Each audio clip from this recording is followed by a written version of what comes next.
Welcome to day 7 of the 10-day Living Yoga Challenge. I'm so happy to have you here this morning.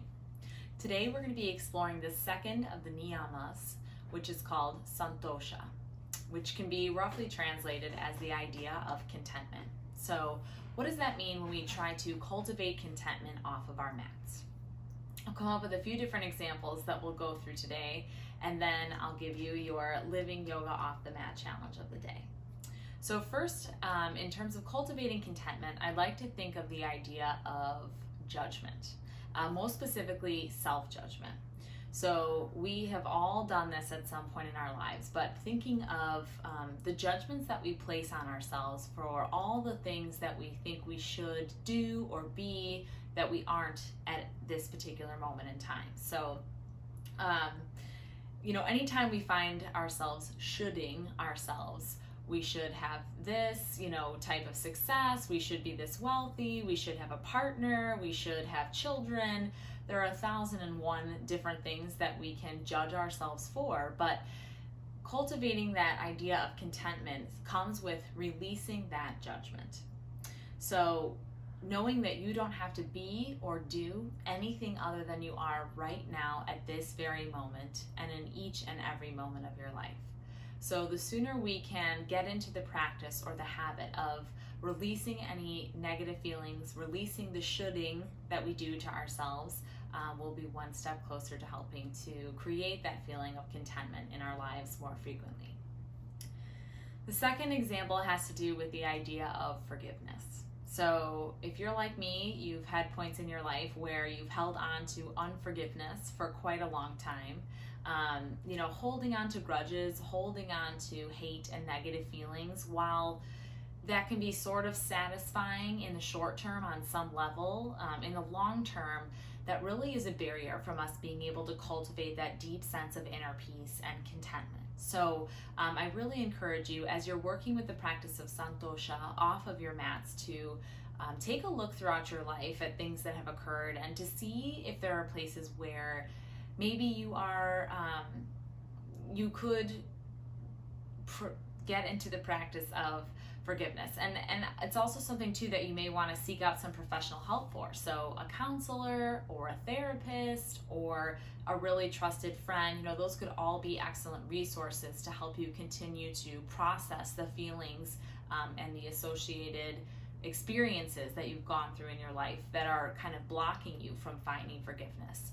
And again, just to reiterate, this idea of forgiveness is not for anyone else. It's not for the other person or persons who might have been involved in any of your life experiences, but really that forgiveness is for oneself and for helping to cultivate that sense of contentment. The third example that I want to talk about in terms of Santosha is this idea of future-oriented thinking, and how if we're practicing Santosha, we want to release that.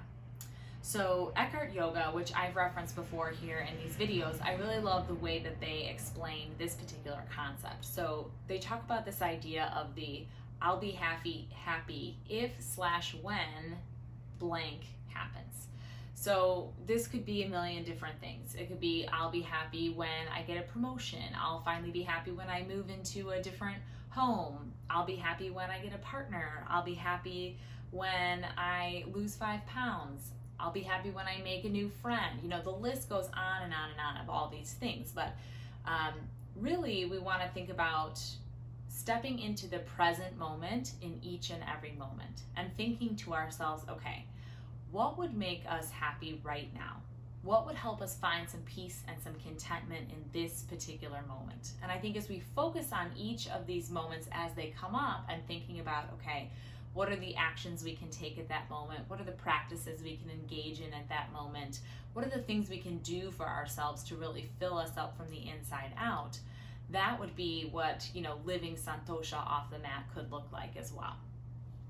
And then the fourth idea that I wanted to introduce today in terms of Santosha is realizing that contentment is a choice.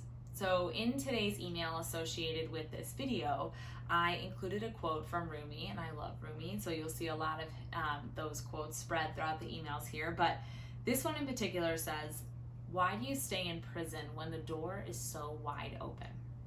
And I love this concept, and I think it does tie back to aparigraha, which we've studied throughout this 10-day yoga challenge as well, this idea of like grasping on or holding on to things. And so it's this idea of, you know, the quote is kind of asking, why do we choose to stay focused on the things that are negative, the things that aren't going right, that aren't going the way we expect, the things that make us unhappy? You know, I think a lot of times we put a lot of our energy and our focus, it ties in with brahmacharya as well. How are we using our energy?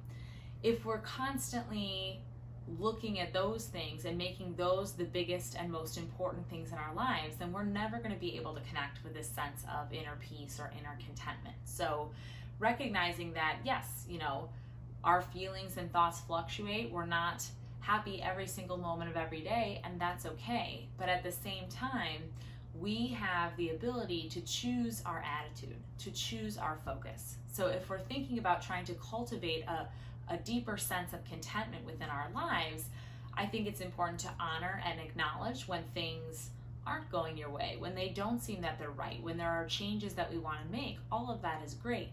And at the same time, remembering that we can also be focused on coming back to a neutral, positive, or attitude filled with more gratitude, the attitude of gratitude, if you've heard that phrase before.